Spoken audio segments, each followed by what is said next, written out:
Hello বন্ধুরা, আসসালামু আলাইকুম। কেমন আছেন সবাই? আশা করি সুস্থ ও সুন্দর আছেন। আজকে মোবাইলের খুবই দরকারি একটি সেটিংস নিয়ে আপনাদের সামনে চলে আসলাম। আমরা মোবাইলে প্রায়শই দেখতে পাই যে আমাদের মোবাইলের কোনো অ্যাপস কিন্তু আমরা প্লে স্টোর থেকে ইনস্টল করতে পারি না বা ইনস্টল হয় না। ইনস্টল করতে গেলে ওয়েটিং দেখায়। এটার দুটো কারণ হতে পারে। একটা হচ্ছে আপনার মোবাইলের স্পেস কম, মানে মোবাইল ভরে গেছে বিভিন্ন রকমের ছবি অ্যাপস দিয়ে মোবাইলটা ভরে গেছে। দ্বিতীয় কারণ হচ্ছে নেটওয়ার্কের সমস্যার জন্য। তা আজকে দুইটা কারণই আমি আপনাদেরকে দেখিয়ে দেব। তো চলুন আমরা দেখে আসি। মূল কাজে যাওয়ার আগে আপনাদের কাছে আশা থাকবে, রিকোয়েস্ট থাকবে, আমাদের চ্যানেল যদি এখনও পর্যন্ত আপনি সাবস্ক্রাইব না করে থাকেন চ্যানেলটি সাবস্ক্রাইব করুন। সাবস্ক্রাইব করে পরবর্তী অংশটুকু কন্টিনিউ করুন।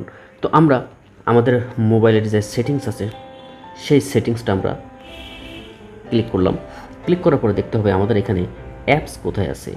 প্রত্যেকটা মোবাইলে কিন্তু অ্যাপস থাকে, অ্যাপস অপশনটা কিন্তু থাকে। তো আমার মোবাইলে যে লেখা আছে অ্যাপ ম্যানেজমেন্ট, তো আমি যদি এটাকে ক্লিক করি, ক্লিক করার পরে আমার মোবাইলে যতগুলো অ্যাপস আছে সব অ্যাপসগুলো কিন্তু এখানে দেখাচ্ছে। তো আপনার মোবাইলের মডেল অনুযায়ী বা কোম্পানি অনুযায়ী এক এক রকম, আপনাকে সেটা খুঁজে বের করতে হবে। তবে ম্যাক্সিমাম সবাই অ্যাপস এই ফোল্ডারটার ভিতরেই সমস্ত অ্যাপসগুলো থেকে থাকে।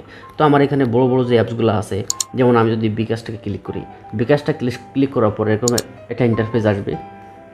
এখানে দেখেন উপরে দেওয়া আছে স্টোরেজ ইউজিং। তো এটা যদি আমি ক্লিক করি, ক্লিক করার পরে এখানে দেখেন আমার এখানে টোটাল আছে 111 MB এবং নিচে আছে কাঁচা কিন্তু 17.4 MB। তো আমি যদি নিচে আছে ক্লিয়ার কাঁচা, এটা যদি আমি ক্লিক করি তাহলে দেখেন আমার এখানে কি হয়।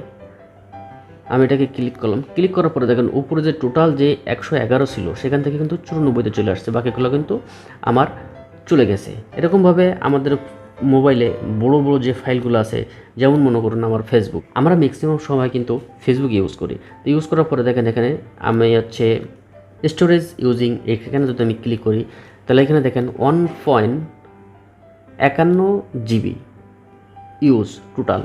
আর নিচে কাঁচা আছে, কাঁচা ক্লিয়ারে যদি আমি কাঁচা ক্লিয়ার করি তাহলে দেখেন 1.01 GB, তার মানে 50 MB কিন্তু আমাদের মোবাইল থেকে খালি হয়ে গেছে। তো এইভাবে যদি আপনি প্রতিটা অ্যাপস, যে বড় বড় যে অ্যাপসগুলো আছে, যে অ্যাপসগুলো আপনি কন্টেন্ট সবসময় ব্যবহার করেন, সেই অ্যাপসগুলো যদি আপনি এইভাবে ধরে ধরে কাঁচা ক্লিয়ার করেন তাহলে কিন্তু আপনার মোবাইলের অনেক জায়গা খালি হয়ে যাবে। এবং সেক্ষেত্রে আপনার কোনো অ্যাপস যদি আপনি ইনস্টল করতে চান তাহলে কিন্তু আপনি ইনস্টল করতে পারবেন। গেল এক নাম্বার। নাম্বার 2 হচ্ছে আমরা আমাদের মোবাইলের যে প্লে স্টোর আছে, প্লে স্টোরটাকে ওপেন করলাম। ওপেন করার পরে আমাদের উপরে যে প্রোফাইল পিকচারটা আছে এটার উপর আমরা ক্লিক করব। ক্লিক করার পরে নিচে আছে সেটিংস, এই সেটিংসে আমরা ক্লিক করব। ক্লিক করার পরে এখানে দেখেন লেখা আছে নেটওয়ার্ক প্রিফারেন্স। তো নেটওয়ার্ক প্রিফারেন্সে আমরা যদি ক্লিক করি তাহলে দেখেন এখানে আছে অ্যাপ ডাউনলোড, এটাকে আমরা ক্লিক করব। ওভার এনি নেটওয়ার্কে যদি দেওয়া থাকে তাহলে আপনি যদি আপনার মোবাইলের অ্যাপস ইনস্টল করার মতন জায়গা থাকে তাহলে কিন্তু আপনি মোবাইল ডাটা ইউজ করেন আর ওয়াইফাই ইউজ করেন, সব জায়গায় কিন্তু আপনার এই অ্যাপসটা ডাউনলোড হবে। আর যদি ওভার এনি ওয়াইফাই অনলি এটা যদি দেওয়া থাকে তাহলে যদি আপনার মোবাইলে ওয়াইফাই কানেকশানটা না থাকে, আপনার মোবাইলে যদি ডাটা আপনি ইউজ করে থাকেন তাহলে কিন্তু কখনোই আপনার সেই অ্যাপসটা ডাউনলোড হবে না, ওয়েটিংয়ে দেখাবে।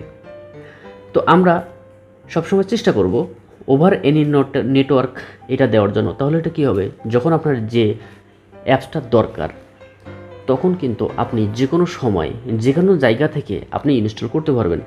সেক্ষেত্রে আপনাকে কিন্তু ওয়াইফাই লাগবে না, মোবাইল ডাটা দিয়েও কিন্তু আপনি ইনস্টল করতে পারবেন। আর যদি আপনার মোবাইলে ওয়াইফাই নেটওয়ার্ক কানেকশান থেকেও থাকে তখনও কিন্তু আপনি এই ওয়াইফাই নেটওয়ার্ক দিয়েও আপনার অ্যাপস কিন্তু আপনি ইনস্টল করতে পারবেন। আর যদি অ্যাসেক্ট মি এভরি টাইম এটা যদি দেওয়া থাকে তাহলে কিন্তু আপনার কোনোটাতেই ইনস্টল হবে না। আপনাকে আগে পারমিশন দিতে হবে, অ্যাপস ইনস্টল করার জন্য আপনাকে পারমিশন দিতে হবে, তারপরে সে ইনস্টল হবে, আদারওয়াইজ সে কিন্তু ইনস্টল হবে না। তো এইভাবে চাইলে আপনারা আপনাদের মোবাইলের যে প্রবলেমটা, অ্যাপ ইনস্টল হওয়া না হওয়ার যে প্রবলেমটা, ওয়েটিং দেখায় যে প্রবলেমটা, সেটা কিন্তু খুব সহজেই আপনি সলভ করতে পারবেন। তো এই ছিল বন্ধুরা আমাদের আজকের ভিডিও। দেখা হবে পরবর্তীতে। ভালো থাকবো যতক্ষণ। আল্লাহ হাফিজ।